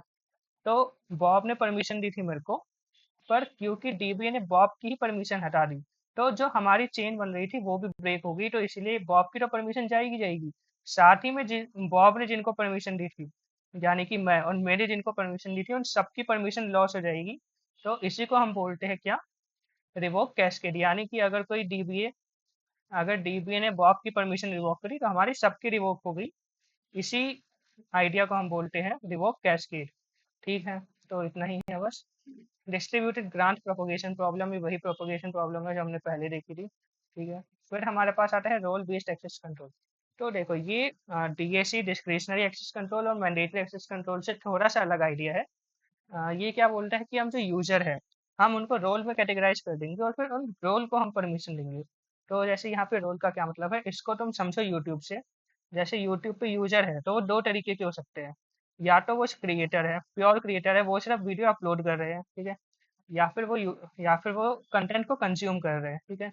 तो जो कंटेंट क्रिएटर है उनके पास परमिशन रहेगी कंटेंट अपलोड करने की। वो जो सिर्फ सिर्फ प्योर कंज्यूमर है उनके पास परमिशन रहेगी लाइक करने की, सब्सक्राइब करने की, शेयर करने की, ठीक है। तो ऐसे तुम नीचे और एग्जांपल देख सकते हो कि रोल है एक सेट ऑफ प्रिविलेजेस। जैसे एक रोल है एचआर मैनेजर का या ऑडिटर का, ठीक है।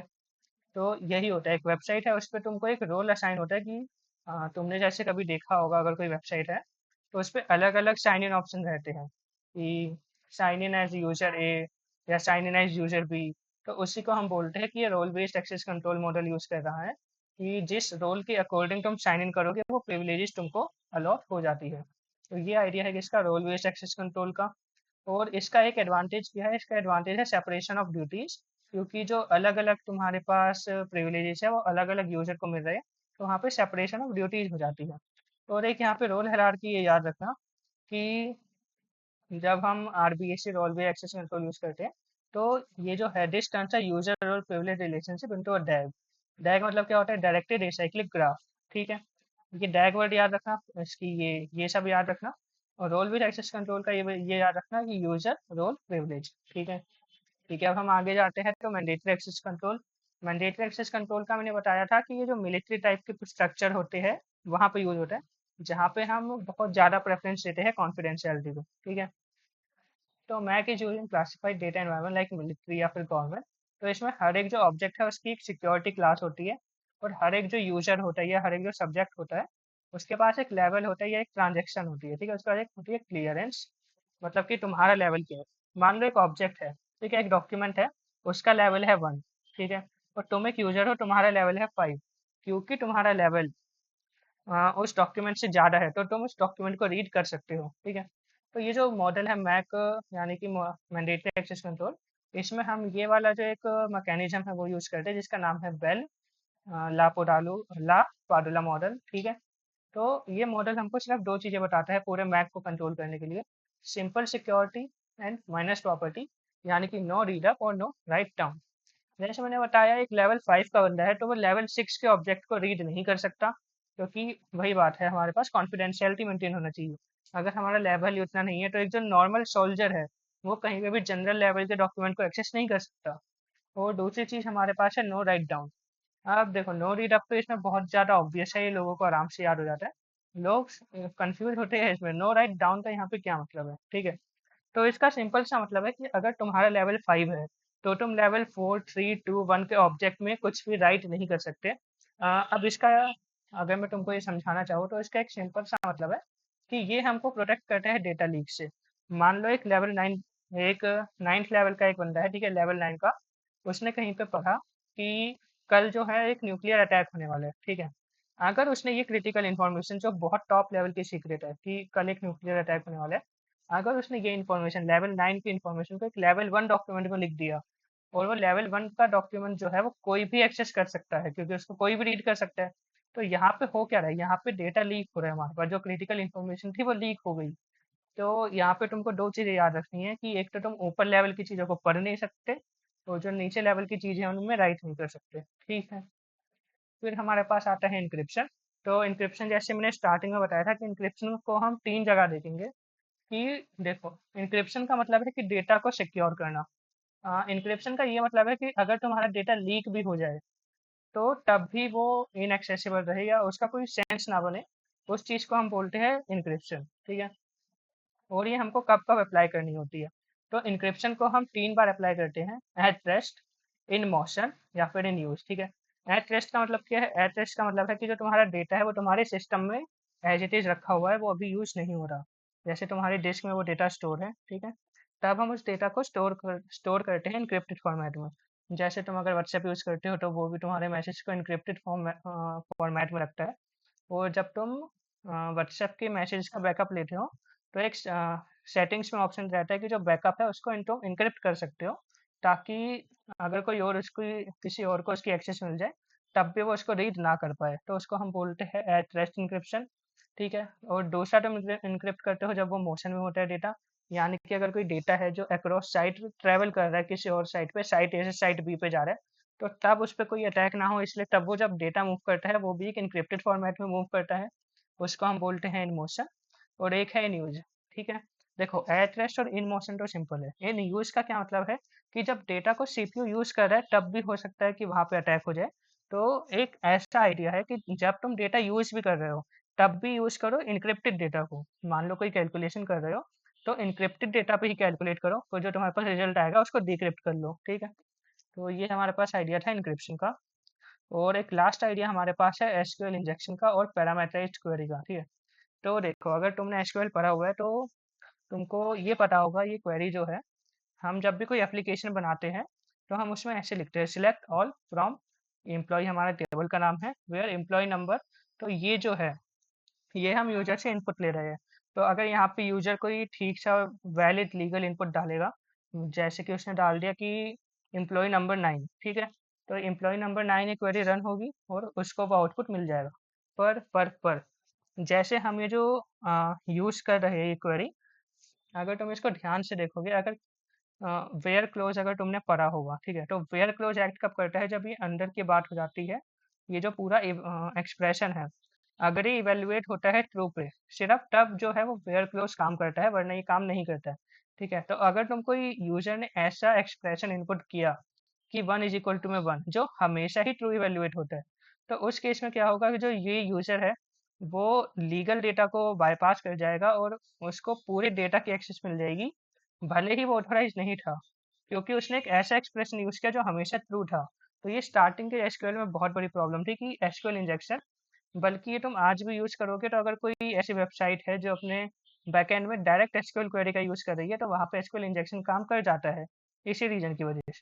तो इसका डिफेंस क्या है, इसका डिफेंस है पैरामीटराइज्ड क्वेरी या फिर प्रिपेयर्ड स्टेटमेंट, जो आजकल बहुत सारे जो क्लाइंट लाइब्रेरी है वो इसको सपोर्ट करते हैं। और इस पे हम डिटेल में, बल्कि ये हमने डीबीएमएस में पढ़ा भी है, या तुम पढ़ोगे तो तुम इसके बारे में आगे और देखोगे डीबीएमएस में कि पैरामीटराइज्ड क्वेरी काम कैसे करती है। ठीक है, तो इसी के साथ हमारा जो डेटा सिक्योरिटी वाला पार्ट था वो खत्म हो चुका है। पूरा थ्योरेटिकल है, इसमें ज़्यादा अभी तक कोई क्वेश्चन आया नहीं है, पर पूछा जा सकता है। ठीक है, जैसे ये जो क्वेश्चन है डीएसी वर्सेस एमएसी, ये 5 मार्क्स में तुम आराम से एक्सपेक्ट कर सकते हो, ये आ सकता है। ठीक है, ऐसे ही ये जो क्वेश्चन है आरबीएसी, ये अकेला क्वेश्चन 5 नंबर में आ सकता है, ये एक्सप्लेन आरबीएसी मॉडल। ठीक है, तो इतना तुम्हें पता होना चाहिए। बाकी ये हो सकता है कहीं पे 3 नंबर में आ जाए। ठीक है, तो यही चीज़ें हैं, इंक्रिप्शन पूछी जा सकती है 5 नंबर में। तो अभी तक आया नहीं है का ये मतलब भी नहीं है कि आगे नहीं आएगा, तो इसको ऊपर ऊपर से एक बार देख लेना। बाकी मैंने जितना मैं कर सकता था एक्सप्लेन कर दिया है। और डेटा सिक्योरिटी के बाद अब हम मूव करने वाले हैं सिमेंटिक इंटीग्रिटी कंट्रोल पे। ठीक है,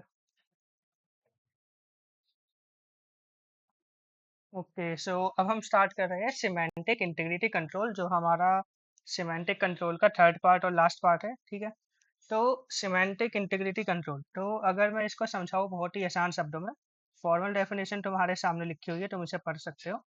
पर बहुत आसान शब्दों में, जो ये सिमेंटिक इंटीग्रिटी कंट्रोल, जिसको हम शॉर्ट में बोलते हैं एसआईसी, ये कुछ नहीं है, जो हमारा डिस्ट्रीब्यूटेड डेटाबेस है, ये उसकी एक पुलिस है। ठीक है, पुलिस का काम क्या होता है कि कुछ हमारे जो कॉमन सेंस की या कुछ जो लॉज होते हैं उनको इन्फोर्स करना, और वो काम हमारे डिस्ट्रीब्यूटेड डेटाबेस में करती है ये सिमेंटिक इंटीग्रिटी कंस्ट्रेंट। ठीक है, अब जैसे इसका मतलब क्या है, मैंने बोला कि ये पुलिस है। ठीक है, तो मान लो हमारे डेटाबेस में कॉलम है सैलरी। ठीक है, तो अभी सबको पता है कि जो सैलरी है वो ग्रेटर देन जीरो होनी चाहिए, यानी पॉजिटिव होनी चाहिए। तो जो सैलरी में जो कॉलम है, जो हमारी इंटीजर वैल्यूज है, वो जीरो या जीरो भी नहीं होगी, बल्कि जीरो से बड़ी ही होगी, और नेगेटिव नहीं हो सकती। ठीक है, तो ये हमारे पास एक रूल है। ठीक है, और इस रूल को अप्लाई करने का या इन्फोर्स करने का काम हमारे पास है। जब हम ये रूल चेक करते हैं कि सैलरी ग्रेटर देन जीरो होना चाहिए, तो उसी को हम बोलते हैं कि जो सैलरी ग्रेटर देन जीरो एक कंस्ट्रेंट है। ठीक है, सिमेंटिक इंटीग्रिटी कंस्ट्रेंट। ठीक है, और इस सबको पूरे कंट्रोल करने को हम बोलते हैं सिमेंटिक इंटीग्रिटी कंट्रोल। ठीक है, ये एक सबसिस्टम है जो इन्फोर्स करता है इंडीज कंस्ट्रेंट को ड्यूरिंग ट्रांजैक्शन। ओके, तो हमारे पास आता है सबसे पहले टाइप ऑफ इंटीग्रिटी कंस्ट्रेंट। तो सबसे पहले आप देख सकते हैं डोमेन कंस्ट्रेंट, जो मैंने एग्जांपल दिया कि सैलरी ग्रेटर देन जीरो होनी चाहिए, ये डोमेन कंस्ट्रेंट में आता है। ठीक है, फिर हमारे पास है की कंस्ट्रेंट। की कंस्ट्रेंट का मतलब है, अगर हमारे टेबल में कोई प्राइमरी की है, हर टेबल में प्राइमरी की होती है बाय द वे, तो वो जो प्राइमरी की है वो यूनिक होनी चाहिए और नॉन नल होनी चाहिए। इसको हम बोलते हैं की कंस्ट्रेंट। फिर हमारे पास आता है रेफरेंशियल इंटीग्रिटी। अगर किसी ने डीबीएमएस पढ़ा है तो ये वही है कि एक जो फॉरेन की है वो पॉइंट करती है एग्जिस्टिंग प्राइमरी की को, तो ये हमारे पास होता है रेफरेंशियल इंटीग्रिटी। और एक हमारे पास होता है जनरल कॉन्स्ट्रेंट। वो सारे कॉन्स्ट्रेंट जो थोड़े कॉम्प्लेक्स होते हैं और इन तीनों में कवर नहीं होते, उनको हम रखते हैं जनरल कॉन्स्ट्रेंट में। ठीक है, तो जनरल कॉन्स्ट्रेंट का मतलब यही है कि जैसे ये है कि sum of all account balance at site A equal liabilities at site B, तो ये थोड़ा जो कॉम्प्लेक्स रूल होता है, जो बाकी तीनों में कवर नहीं होता, वो आता है जनरल कॉन्स्टेंट में। ठीक है, ओके, तो अब हम आगे चलते हैं। अब हमारे पास है distributed SIC, the hard part. ठीक है, देखो ग्लोबल कंस्ट्रेंट ईजी है, या फिर जब हम डीबीएमएस पे पढ़ते हैं तो रेफरेंशियल इंटीग्रिटी वगैरह चेक करना हमारे लिए इतना मुश्किल नहीं होता। पर यहाँ पर डिस्ट्रीब्यूटेड डेटाबेस में जो हमारा डेटा है वो डिस्ट्रीब्यूटेड है। ठीक है, जैसे इमेजिन करो हमारे पास दो टेबल है। एक हमारे पास फ्रेगमेंट है एम्प्लॉय नाम का, जो एक साइट है, यानी कि साइट है मान लो दिल्ली है, तो हमारा जो एम्प्लॉय फ्रेगमेंट है वो दिल्ली में है, पर जो हमारा डिपार्टमेंट फ्रेगमेंट है वो मुंबई में है। ठीक है, अब एक यूजर आया, यूजर ने क्वेरी करी, जिसमें उसने करा select all from employ join department, तो इन दोनों का हमको क्या करना है, ज्वाइन करना है। ठीक है, तो अब ये टेबल ज्वाइन करने में यहाँ पर दिक्कत क्या है कि हर एक के लिए मान लो, हाँ ये समझ लो कि ज्वाइन करना है, ज्वाइन किस पे होता है, सबको पता है कि उसमें जो रेफरेंशियल इंटीग्रिटी है वो चेक होती है कि मान लो employee dot I D, employee dot department number is equal to में डिपार्टमेंट डॉट डिपार्टमेंट नंबर, मतलब कि जो डिपार्टमेंट नंबर है वो वैलिड होना चाहिए। ठीक है, अब मान लो साइट ए पे दिल्ली पे किसी को जो एम्प्लॉय है, एक नया एम्प्लॉय ऐड करना है, तो उसने साइट ए पे एम्प्लॉय को अपडेट किया और एक नया एम्प्लॉय ऐड करा, एक नई रो ऐड करी। पर यहाँ पे दिक्कत क्या है कि जो हम साइट ए पे अपडेट कर रहे हैं, हमको कैसे पता चलेगा कि वो डिपार्टमेंट जो है वो वैलिड है या नहीं। मान लो हमने एक ऐसा डिपार्टमेंट नंबर यहाँ पे अपडेट कर दिया जो डिपार्टमेंट एग्जिस्ट ही नहीं करता है, तो ये हमारे पास रेफरेंशियल इंटीग्रिटी फेल हो जाएगी। ठीक है, तो यही जब भी कोई अपडेट होगा तो हमको एक दूसरी साइट से कंफर्म करना पड़ेगा इसीलिए जो ये है जो डिस्ट्रीब्यूटेड में ये जो इंटीग्रिटी वगैरह चेक करने का पार्ट है ये थोड़ा मुश्किल हो जाता है। ठीक है, ठीक है, अब हम आगे चलते हैं। ये एक सेक्शन हमारे पास है assertion language and formal model. ठीक है, तो यहाँ पे तुमको दो बात समझनी है। ये जो लाइन तुमको दिख रही है, for all database state reached after commit C evaluate to true, इसका सिर्फ एक मतलब है कि हर एक ट्रांजैक्शन के बाद जो भी हमारा डेटाबेस है वो हर एक कंस्ट्रेंट को पास करना चाहिए, यानी कोई भी कंस्ट्रेंट फेल नहीं होना चाहिए।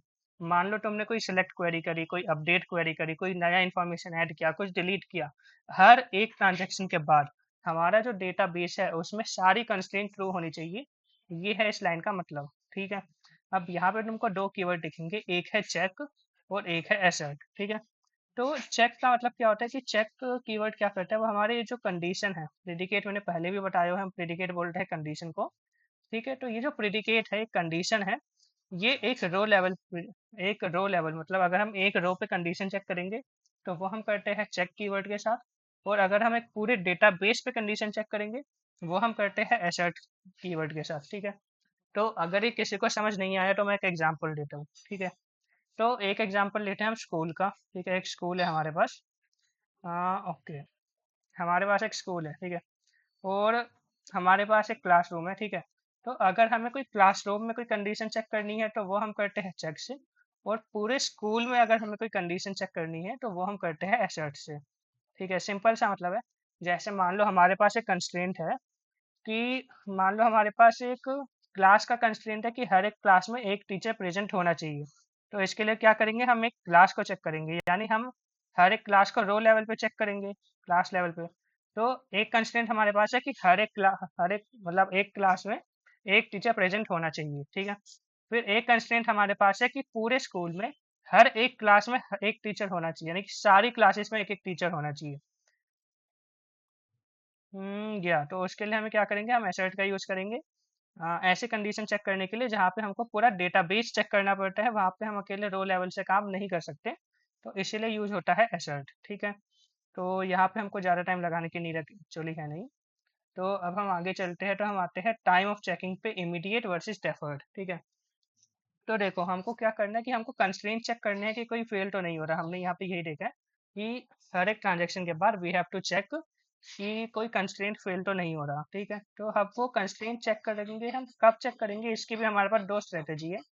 एक हमारे पास है इमीडिएट और एक हमारे पास है डिफर्ड, यानी कि थोड़ी वेट के बाद, ट्रांजेक्शन एंड होने के बाद। ठीक है, तो जैसे एक हमारे पास इमीडिएट है। ठीक है, इमीडिएट क्या बोलती है कि कोई भी एसक्यूएल स्टेटमेंट तभी चेक होती है जब वो एग्जीक्यूट हो रही होती है। ठीक है, कि अगर हम इसको पर स्टेटमेंट चेक करते हैं, that could violate C as it is checked as it is execute. ठीक है, तो मान लो वायलेट एक क्वेरी है, एसक्यूएल की स्टेटमेंट है, वो चेक होने से, रन होने से पहले ही हम चेक कर रहे हैं कि क्या वो कुछ वायलेट तो नहीं कर रही। अगर वो कुछ वायलेट करेगी तो हम उसको तभी रिजेक्ट कर देते हैं। ठीक है, simple but pessimistic legitimate transaction whose intermediate state is invalid but whose final state is valid cannot make progress। ठीक है, तो देखो इमीडिएट में हो क्या रहा है कि यहाँ पे हम हर एक स्टेटमेंट के बाद, मान लो एक ट्रांजेक्शन है हमारे पास। ठीक है, उस ट्रांजेक्शन में हमारे पास दो स्टेप है। ठीक है, हमारे पास एक टेबल है, एक हमारे पास एक एम्प्लॉय है। ठीक है, वो एम्प्लॉय मैनेजर है। ठीक है, तो इसमें क्या होता है कि एक एग्जांपल मैं तुमको बता रहा हूँ, एक मैनेजर है हमारे पास। ठीक है, उस मैनेजर का डिपार्टमेंट नंबर है 10, और वो एम्प्लॉय भी है, क्योंकि वो मैनेजर है तो वो एम्प्लॉय भी है, तो वो डिपार्टमेंट नंबर 10 का मैनेजर है, और वो एम्प्लॉय कौन से डिपार्टमेंट का है, 10 नंबर का। ठीक है, तो ये हमारे पास एक ट्रांजेक्शन है कि वो पहले 9 में काम करता था, डिपार्टमेंट नंबर 9 में, अब हमको उसको अपडेट करना है डिपार्टमेंट नंबर 10 में। तो ये काम करने के लिए क्या होगा कि हमको दोनों टेबल में जाके अपडेट करना पड़ेगा।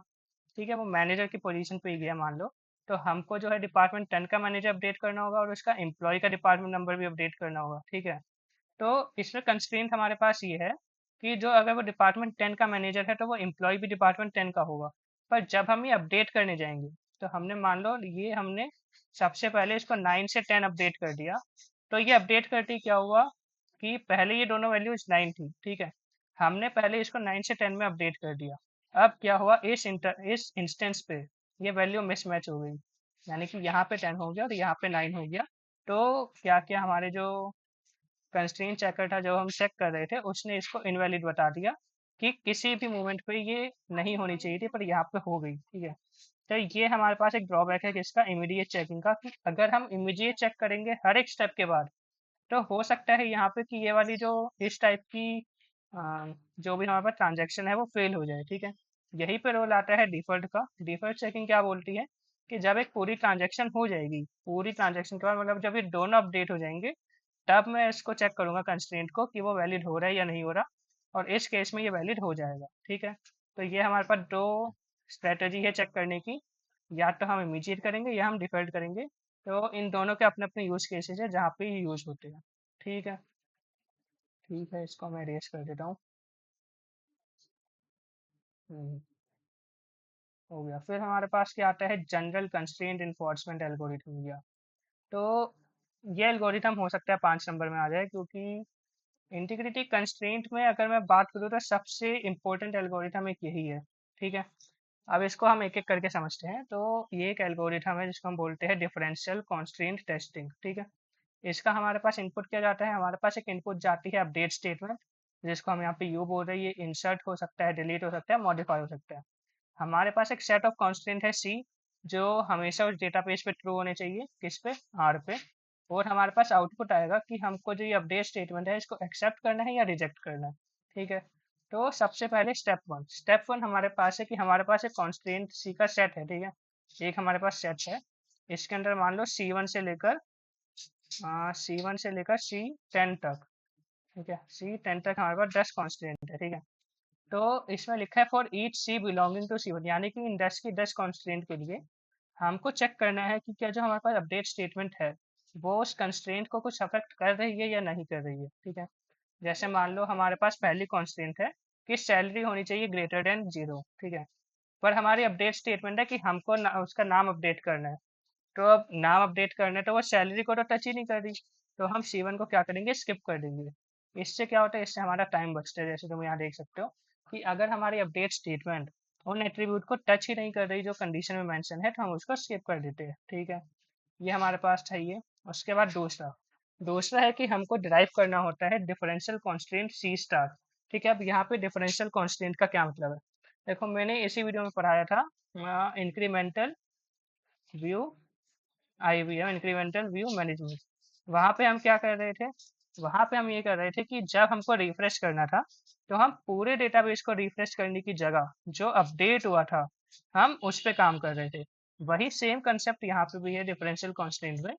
तो ये हमको क्या बोलता है, मान लो हमारा कॉन्स्टेंट है कि सैलरी ग्रेटर देन 0, ठीक है। तो ये बोलता है कि पूरा डेटाबेस चेक करने से अच्छा है कि अगर तुमने कोई नया एम्प्लॉय इंसर्ट करा है, अगर तुमने कोई नया एम्प्लॉय ऐड करा है, तो सिर्फ उसके लिए ये चेक करो, क्योंकि पहले के डेटाबेस के लिए ये ऑलरेडी चेक हो रखा है, पहले के लिए ये ऑलरेडी ट्रू था। तो अगर तुम कोई नया एम्प्लॉय इसमें इंसर्ट कर रहे हो, तो सिर्फ जो नया एम्प्लॉय इंसर्ट करा है उसके लिए चेक करो। यही आइडिया है हमारे पास डिफरेंशियल कॉन्स्टेंट का, ठीक है। तो मान लो पहला कांस्टेंट हमारे पास था कि हर एक एम्प्लॉय की सैलरी ग्रेटर देन 0 होनी चाहिए। पर जब हमने डिफरेंशियल कांस्टेंट निकाला, तो हमने ये क्या आया कि नया कांस्टेंट हमारे पास क्या आया कि जो तुमने नया एम्प्लॉय ऐड करा है उसकी सैलरी ग्रेटर देन 0 होनी चाहिए, ठीक है। ओके।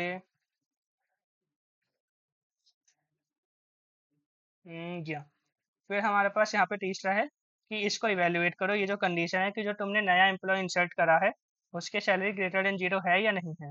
अगर ये फॉल्स आता है तो रिजेक्ट कर दो, ठीक है। अब यही सेम काम तुमको करना है हर एक कंस्ट्रेंट के लिए। अगर हर एक कंस्ट्रेंट, हमारे पास 10 कंस्ट्रेंट है एक सेट में, अगर 10 के 10 कंस्ट्रेंट पे ये पास होता है, तो हम इसको जो अपडेट है उसको परफॉर्म कर देते हैं, और स्टेप 3 में हम उसको कमिट कर देते हैं, ठीक है। बस इतना सा था हमारे पास ये एल्गोरिथम ऐसा इसी। पहला स्टेप क्या है कि हर एक कंस्ट्रेंट के लिए सबसे पहले ये पता करो कि जो हमारी अपडेट स्टेटमेंट है वो कौन से कंस्ट्रेंट पे एक्टिव है। जिन पे एक्टिव नहीं है उनको स्किप कर दो, इससे हमारा टाइम बचेगा, ठीक है। स्टेप 1 का ही पार्ट है हमारे पास कि हमको डिराइव करना होता है डिफरेंशियल कॉन्स्टेंट सी स्टार, जो एक वीक कंस्ट्रेंट होता है। फिर हम उसको इवेलुएट करते हैं वीक कंस्ट्रेंट को, और अगर वो फॉल्स होता है तो हम रिजेक्ट कर देते हैं। और स्टेप 2 में हम ये सेम काम करते हैं हर एक कंस्ट्रेंट के लिए, और स्टेप 3 में हम उसको कमिट कर देते हैं, ठीक है। यही हमारे पास था SIC एल्गोरिथम, और सबसे मेन चीज़ यही है। यहाँ पे नीचे तुम एक देख सकते हो कि वाई डिफरेंशियल टेस्टिंग मैटर। तो एक चीज़ समझो, ये सेम आइडिया है जो हमने IBM में देखा था, कि अगर तुम पूरे डेटाबेस पे काम करोगे, मान लो इसमें मिलियन, 10 मिलियन, 1 करोड़, 3 करोड़ रोज है, तो वहां पे तुम्हारी क्वेश्चन कितनी आएगी, बिग ओ की पावर एन, मतलब ऑर्डर ऑफ एन। ठीक है, पर डिफरेंशियल टेस्टिंग के साथ क्या होता है कि तुम जो अपडेट कर रहे हो तुम सिर्फ उस पे काम करते हो। ठीक है, तो वहां पे क्या हो जाता है, ये बिग ओ की पावर वन। तो बिग ओ तुम ये समझो कि तुम लीनियर से सीधा कांस्टेंट पे आ गए। ये पावर है किसकी, डिफरेंशियल कंस्ट्रेंट की। ये हो सकता है एक नंबर में पूछ ले, तो इसको याद रखना। ठीक है, अब हम आगे चलते हैं। ये लिखा हुआ है distributed constraint enforcement a global protocol. तो एक्चुअली इसका जो हम काम है ये आ रहा है यहाँ पे टू फेज कमिट, जो हमने अभी तक पढ़ा नहीं है। तो ये शायद यूनिट 4 में है, तो इसको मैं यूनिट 4 में ही कवर करूंगा। ठीक है, ये भी पूरा।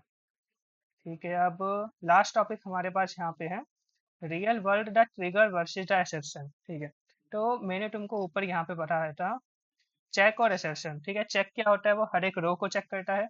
और असर्ट क्या होता है कि वो पूरे डेटाबेस को चेक करता है। ठीक है, अब तुम एक बात समझो कि पूरे डेटाबेस को चेक करना, अगर उसमें 10 मिलियन, 20 मिलियन, 2 करोड़, 3 करोड़ रोज है, तो पूरे डेटाबेस को चेक करना खुद में एक बहुत ज्यादा एक्सपेंसिव काम है। ठीक है, तो इसीलिए जो ये एसेट है वो रियल वर्ल्ड में ज्यादा यूज नहीं होता। आइडिया समझना आसान है एसेट का कि पूरे डेटाबेस को चेक कर लो, पर इसको इम्प्लीमेंट करना मुश्किल है।